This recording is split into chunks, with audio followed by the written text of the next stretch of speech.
Okay. How is the technique doing? Ah non, ça c'est pas vous. Ganem. Ganem. That's yours. J'avais votre chose pourtant, il y a une minute. Non. Si, je l'avais là, quelque part. Ganem, qu'est-ce que je vous ai donné comme... What did I give you as a... It's yours? Ouais.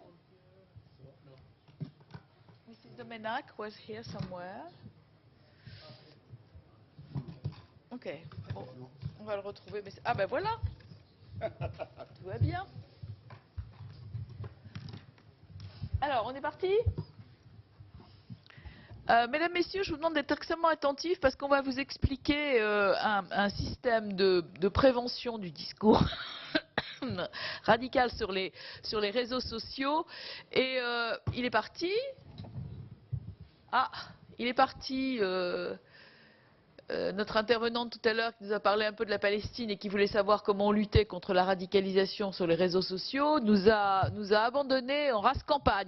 C'est dommage parce que, cher ami de Etidal, vous avez la parole.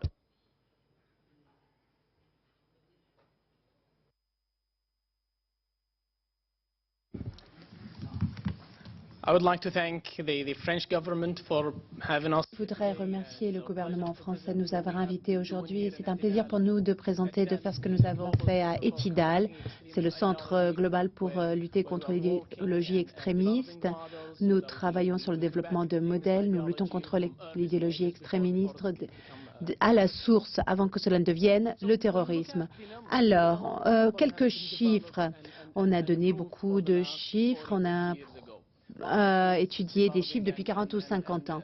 Alors, les chiffres deviennent meilleurs quand on parle d'éducation, les choses se passent mieux, il y a plus d'éducation, il y a plein de changements positifs dans le monde. Une chose, cependant, qui nous inquiète énormément, c'est l'impact négatif sur le niveau d'extrémisme et de terrorisme. Regardez un peu les chiffres à l'écran, on voit qu'il y a beaucoup de chiffres et que ça augmente à partir de 2013 quand on parle d'extrémisme, de violence et d'assassinat et de tuerie. Alors c'est une chose qui nous inquiète tous, qui nous impacte tous. Il faut développer des approches, des solutions pour pouvoir s'assurer que les sociétés s'améliorent. Alors, quand on voit les groupes extrémistes, ils pensent que la lutte médiatique est la moitié de la bataille. Prenez par exemple cette citation de 2005. Il dit « Si l'on veut mettre un terme, si l'on veut toucher les cœurs des nations musulmanes, il faut gagner la bataille des médias. » Et M. Assalam, quand il a rencontré le chef des médias iraniens, il a dit « Nous avons besoin des médias si nous voulons gagner la bataille contre les actions dans le feu. Les groupes extrémistes développent des contenus qui attirent vraiment leur public cible. Les magazines de Darik, par exemple, c'est presque une production hollywoodienne. C'est très attirant pour les jeunes. Alors, si l'on veut être efficace, on doit lutter contre ces groupes extrémistes et ces idéologies extrémistes. À ce niveau, il faut être aussi professionnels qu'eux et aussi attractifs qu'eux. Oui. Donc, on sait qu'il y a beaucoup de violence, qu'il y a beaucoup de terrorisme, qu'il y a beaucoup d'assassinats, mais ces actions, et comme l'ont dit mes collègues, il faut mettre un terme au financement de ces groupes extrémistes. Du point de vue militaire, il faut se battre contre eux, et les gouvernements et les coalitions mondiales ont fait un travail extraordinaire dans la lutte contre les Irakiens, mais c'est une question de gérer les actions des groupes extrémistes. Ce qu'on veut faire, c'est gérer les racines du problème. On sait qu'il y a une idéologie qui est à la source de ces attaques extrémistes. Si on peut lutter contre ces groupes extrémistes en amont, on aura plus de succès quand il faudra lutter contre le terrorisme et assassinats, les tueries. Et pour lutter contre l'extrémisme, si on a un succès pour 5%, on sait qu'il est probable que nous soyons plus efficaces, il est probable que nous gagnions 30-35% de taux de réussite quand il faut lutter contre le terrorisme et la violence. Alors, comment on va faire? Nous le savons, la lutte contre l'extrémisme n'est pas l'action d'une seule organisation, d'un seul pays. Ça ne peut pas être un seul pays. C'est un travail collectif si l'on veut lutter de manière efficace. Tous les pays, toutes les nations, tous les instituts médiatiques, tous les gouvernements doivent travailler ensemble. On a un bel exemple de la coalition mondiale où 75% travaillent ensemble et c'est ce que l'on fait sur le terrain. On a beaucoup de victoires et ces groupes extrémistes, tout particulièrement Daesh, sont en train de rétrécir, de perdre du terrain. Alors, quand on parle de notre vision, on veut être la référence mondiale quand il s'agit de lutter contre l'idéologie extrémiste et aussi pour la construction d'une culture de la tolérance.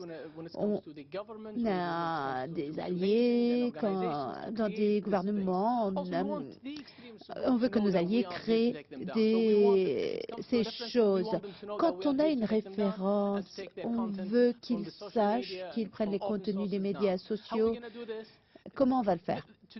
Eh bien, c'est impossible de lutter contre ces groupes extrémistes si nous sommes dans la réaction.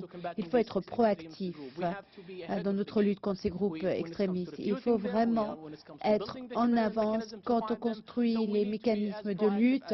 Il faut être aussi proactif que possible.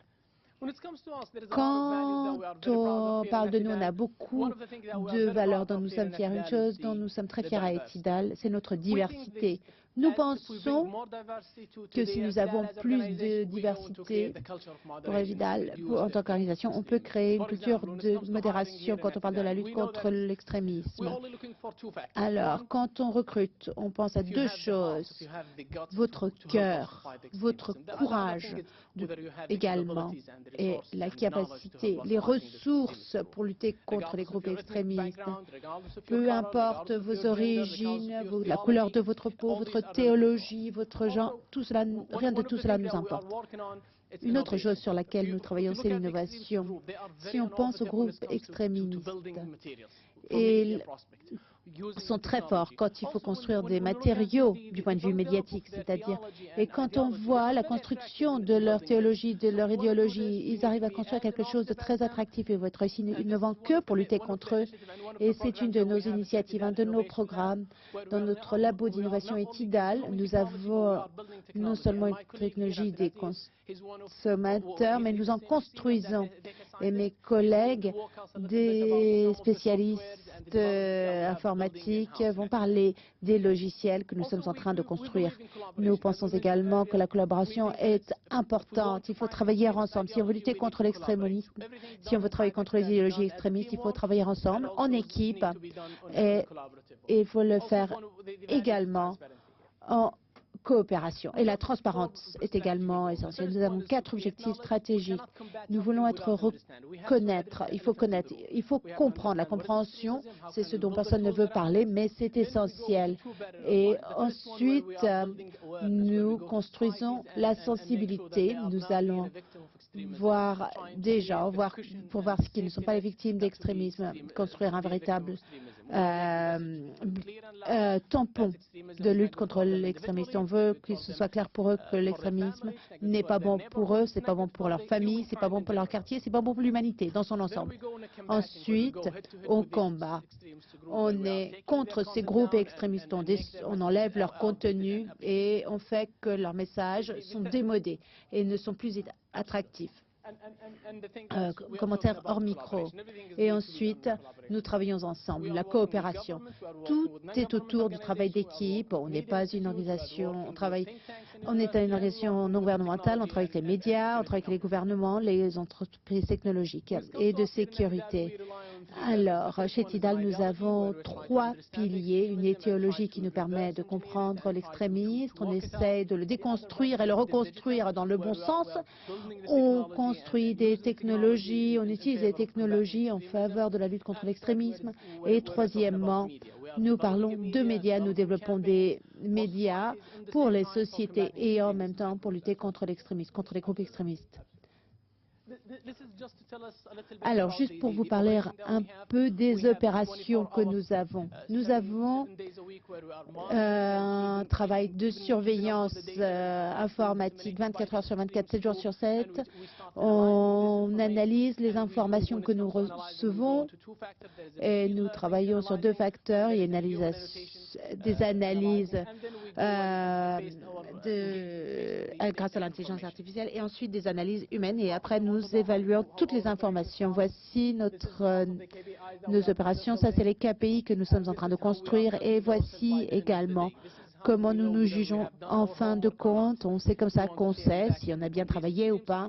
On voit un recul des groupes extrémistes, on veut s'assurer qu'ils sont vulnérables, on veut une société où la modération permet de les neutraliser. On veut lutter contre les groupes extrémistes, on veut également une avancée du point de vue juridique et on veut un travail d'équipe à l'échelle de la planète. Voici notre plan opérationnel sur 5 ans, c'est notre modèle de la première année. Ça, ce sont les campagnes que nous avons développées. On a travaillé sur des campagnes médiatiques, sur des indices également, et on a un labo d'innovation d'Epidal. Et c'est là que mon collègue va s'exprimer. Il parle des modèles de construction sur comment on peut lutter contre les groupes extrémistes grâce à l'idéologie, grâce à la technologie, pardon. Alors, on va passer de la théorie à la pratique. J'espère que c'est bien l'explication que j'attends parce que c'est absolument formidable. So let's go for your explanation. Okay, the idea behind the lab is to anticipate and drive emerging current technologies and adapt them to combat extremism. L'idée derrière le labo est de combattre l'extrémisme violent. Nous avons créé des modèles, un processus de modelage. D'abord, on définit le problème, on collecte les données et on les analyse. Et on assure un haut niveau de qualité pour créer des données purifiées et fiables. Nous appliquons la big data, l'apprentissage automatique et d'autres outils pour prédire et détecter les données pertinentes en temps réel. Et on prend le retour d'expérience des utilisateurs pour faire des améliorations. J'aimerais souligner le fait que nous sommes des propriétaires et non pas des utilisateurs de technologie, et c'est l'une des valeurs de notre laboratoire. Maintenant, notre modèle de prédiction de sentiment. Il y a 2 niveaux. Le niveau supérieur détecte l'extrémisme violent de manière générale et le niveau inférieur, qui est plus profond, détecte des groupes extrémistes avec le contenu qui leur appartient. Ce modèle d'analyse nous donne une bonne idée du contenu. Nous avons un outil qui détecte le sexe de la personne et l'endroit où se trouve la personne, et on peut écarter les données qui ne sont pas pertinentes. Nous avons un taux de justesse d'entre 85 et 93%. Nous utilisons de très grandes quantités de données, environ 50 millions de tweets du Twitter. J'aimerais également vous dire que nous sommes confrontés à un très grand défi. C'est que les sciences de traitement des langages naturels, ces processus de traitement ne sont pas suffisants. Il n'y a pas assez de ressources de recherche qui leur sont consacrées. Nous n'avons pas à faire avec l'arabe formel, mais plutôt avec l'arabe informel, l'argot. Et c'est un très grand défi pour nous qu'il faut surmonter. Maintenant, nous appliquons ces données à notre tableau de bord interactif intelligent et notre équipe d'analyse extrait les données pertinentes. Si vous postez un tweet dans l'espace de 6 minutes, nous l'aurons intégré à notre tableau de bord. Nous traitons jusqu'à 10 millions de tweets par jour. Voici un exemple du système de tri intelligent. Nous pouvons filtrer sur la base du sexe, de l'endroit et du sentiment de la personne en question. L'outil de visualisation que l'ordinateur ne peut pas vous montrer parce que la technologie n'est pas suffisante. Et au final, nous créons des rapports en profondeur. Je vais vous donner quelques exemples. Le contenu de l'extrémisme violent se répand sur Internet à travers les médias. Et c'est un problème pour lequel nous avons cherché à trouver une solution. Quand est-ce que ces informations se répandent et représentent une grande menace aux médias sociaux? Deuxièmement, quelle est l'influence des partisans de ces informations? Troisième question, comment limiter l'influence de ces partisans? Nous avons travaillé avec Twitter à partir de janvier 2017 pour analyser les données produites par les partisans d'Hezbollah. D'abord, nous avons collecté des données des discussions générales des forums de l'État islamique. Voici une idée de la démographie de ces personnes. Ce sont surtout des hommes qui participent à ces discussions à la hauteur de 50% et les femmes à la hauteur de 15%. Et cela s'applique à tous les groupes. L'autre 40% est représenté par des comptes qui sont des comptes propagande ou des comptes qui appartiennent à des entités et non pas à des individus. Maintenant, une diapo importante. Les thèmes des discussions. L'État islamique ou Daesh parle de plusieurs thèmes différents, les engagements militaires, l'engagement dans d'autres formes, mais il y a certains groupes où seuls un ou deux thèmes sont abordés. C'est un indicateur important. La diversité des thèmes est telle que Daesh se montre clairement ciblé toute une gamme de personnes avec toute une série d'intérêts. Et c'est ça la raison pour l'efficacité de Daesh. C'est ça l'indicateur principal de la menace posée par Daesh aux médias sociaux. Maintenant, les utilisateurs. En gris, vous avez un pic qui représente celui qui a posté le plus de tweets au mois de mai. Et le 10e Twitter, la personne au 10e rang pour l'État islamique, se place au-dessus des Twitter ou des personnes postant des tweets pour les autres groupes. Ce sont des personnes impliquées et actives.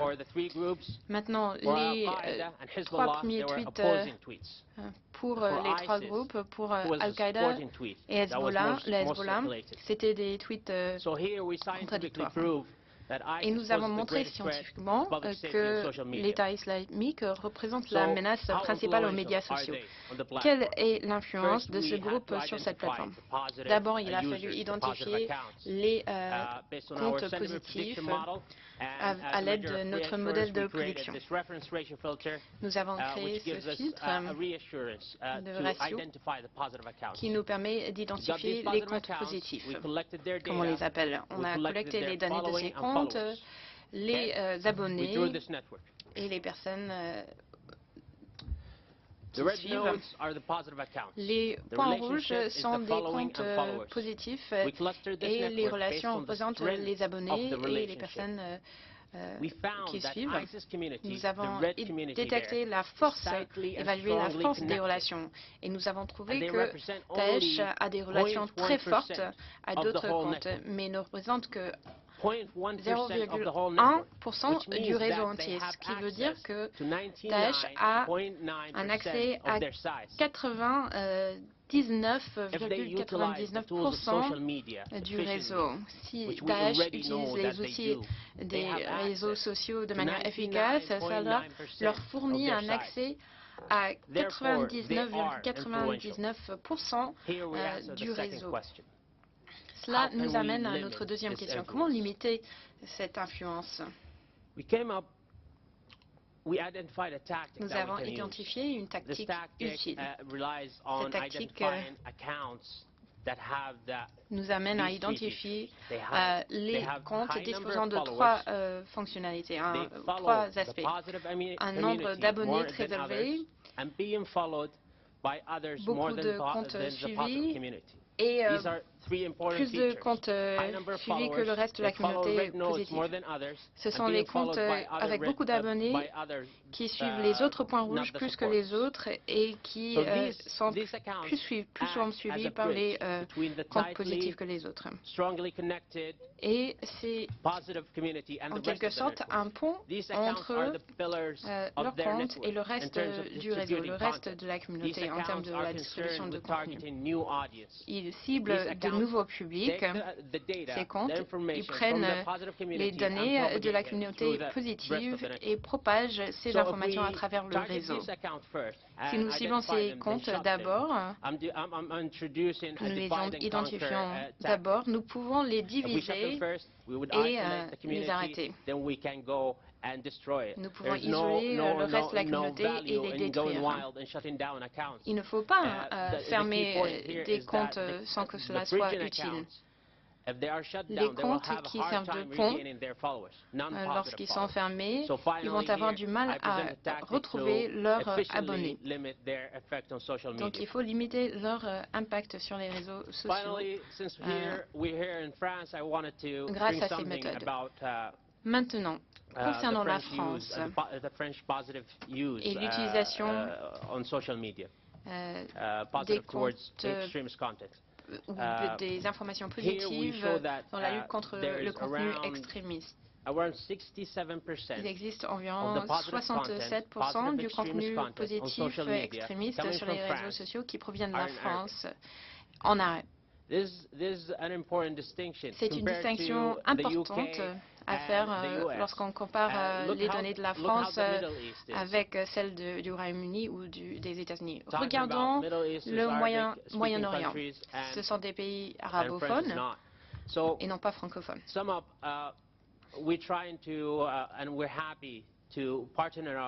Et nous sommes ravis de travailler en partenariat avec d'autres acteurs pour trouver des façons de faire avancer notre travail dans la lutte contre l'extrémisme. Je vais vous citer maintenant quelques collaborations, quelques partenariats avec des entités internationales, des groupes de réflexion, des universités. Notre équipe Jigsaw a deux groupes qui travaillent sur la lutte contre l'extrémisme. Je vous remercie de votre attention. Merci beaucoup. Merci beaucoup. Je vais donner